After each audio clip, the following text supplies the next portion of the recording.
नमस्कार, आपण पाहत आहे भांडा फूड न्यूज. एका दमात भ्रष्टाचारी कोमात. सोशल मीडिया, कर्जबाजारी, गुन्हेगारी, सट्टेबाजी, चोरी, मटका, जुगार, दारू, सावकारशाही, न्यायाच्या प्रतीक्षेत प्रशासन. भांडा फूड न्यूज. एका दमात भ्रष्टाचारी कोमात. रेशनचे धान्य कायमचं बंद होणार. राज्य शासनाकडून सर्व जिल्ह्यांना याद्या जाहीर. केशरी व पिवळ्या शिधापत्रिकांचा पुरवठा थांबणार.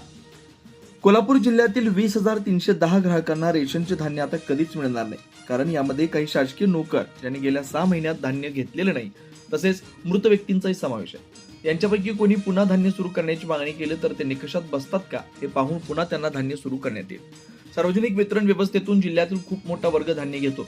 अन्न सुरक्षा अंतर्गत त्यांना हे धान्य दिलं जातं.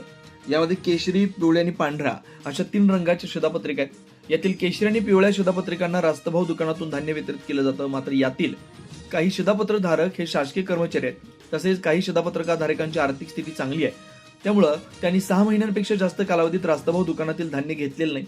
गेल्या काही वर्षापासून बोटाचे ठसे घेऊन धान्य वितरित केलं जात असल्यानं कोणत्या ग्राहकाने किती काळ धान्य घेतलं नाही हे लक्षात येतं.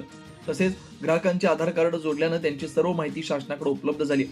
यातून राज्य शासनानं प्रत्येक जिल्ह्यातील धान्य न घेणाऱ्या किंवा शासकीय सेवेत असणाऱ्या रेशन ग्राहकांची एक सूची जिल्हा पुरवठा विभागाला पाठवली आहे. या यादीचा आढावा घेऊन जिल्हा पुरवठा विभागानं या 20,310 ग्राहकांचे रेशनचे धान्य बंद केलं.